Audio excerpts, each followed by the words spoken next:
C'était pareil à l'époque de l'argentique, on te disait ouais, on développe la photo, là maintenant le numérique, tu as déjà la couleur, tu sais déjà tes réglages. Bon, après il y a eu le cinéma, et puis pour faire des effets en cinéma, il fallait mettre des vraies pierres avec un fond, et puis on détourait, et puis on recréait des oiseaux, et puis après il y a l'ordinateur qui est arrivé, on a dit c'est pas du cinéma, ça, il y a des faux oiseaux qui arrivent, Après il y a eu de l'animation, c'est pas des vrais dessins animés, finalement c'est de l'animation Pixar, c'est fait avec un ordinateur, c'est pas vrai. Je suis pas d'accord.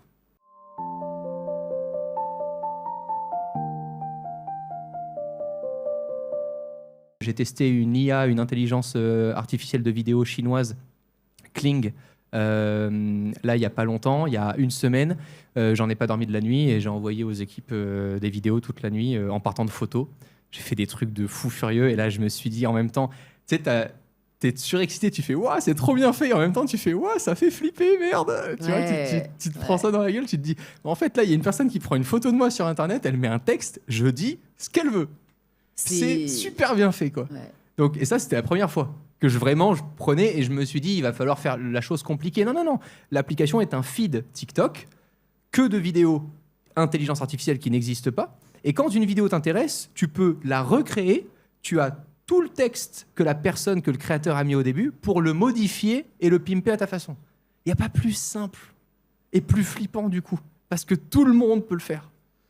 Et ça, voilà, ça fait partie encore des premières... Ouais. Est-ce que c'est de la création encore ou c'est de la copie ? Non, moi je suis plus pour de la création. J'ai pas.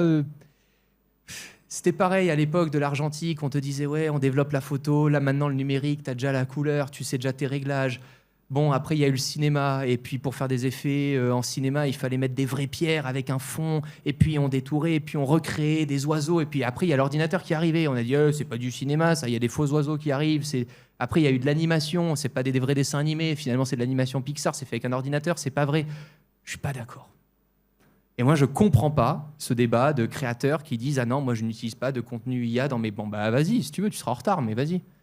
Qu'est-ce que tu vas te faire chier aujourd'hui si tu as d'autres solutions plutôt que de dépenser des milliers d'euros dans des vidéos stock ou autres, si aujourd'hui tu as une... Enfin, je sais pas. C'est comme ne pas utiliser le Thermomix pour me dire je suis un vrai chef cuisinier, je fais de la cuisine. Non, mais t'as un robot qui va cuire ton truc sans que ça crame. T'es en con fait, ou... je pense que ça dépend de la façon dont tu l'utilises, dans le sens où, pour moi, un créateur ou une créatrice est suivi pour sa personnalité et entre guillemets, se substituer sa personnalité c'est là où c'est un problème. À des vidéos préécrites en ligne qui finalement ne nous appartiennent plus. C'est là où moi je trouve qu'il y a quand même un sujet de copie et on risque d'ailleurs tous d'avoir le même contenu, et je pense que ceux qui se démarqueront, c'est ceux qui n'utiliseront pas les prompts qui sont déjà générés par quelqu'un en Chine, tu vois.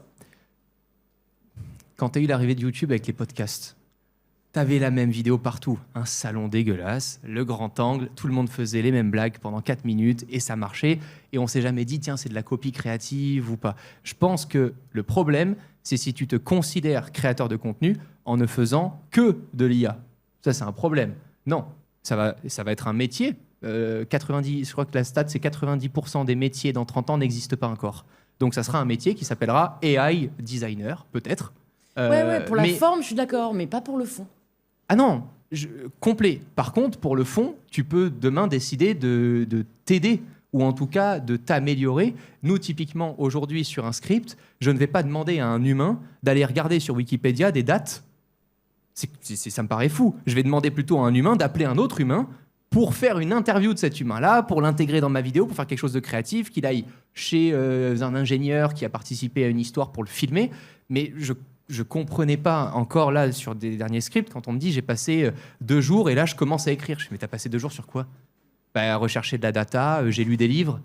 Mais je comprends pas, là t'as cette IA qui répertorie tous les livres dans toutes les langues, tu vas juste lui demander les meilleurs passages avec les meilleures séquences. Tu l'as, ça tu l'as. Ah oui, mais je peux pas vérifier. Bah si, parce que tu as utilisé cette IA là pour vérifier ta data, elle va te la vérifier avec 3 sources, 3 médias différents dans 3 pays différents.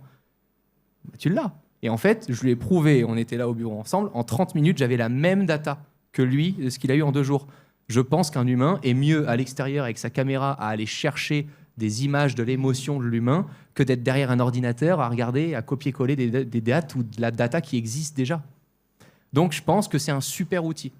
Je pense qu'il ne faut pas considérer que c'est la finalité. Ça fait partie du chemin. Comme le chef. T'as beau avoir la même recette que Alain Ducasse sur ton Thermomix, t'auras pas le même plat.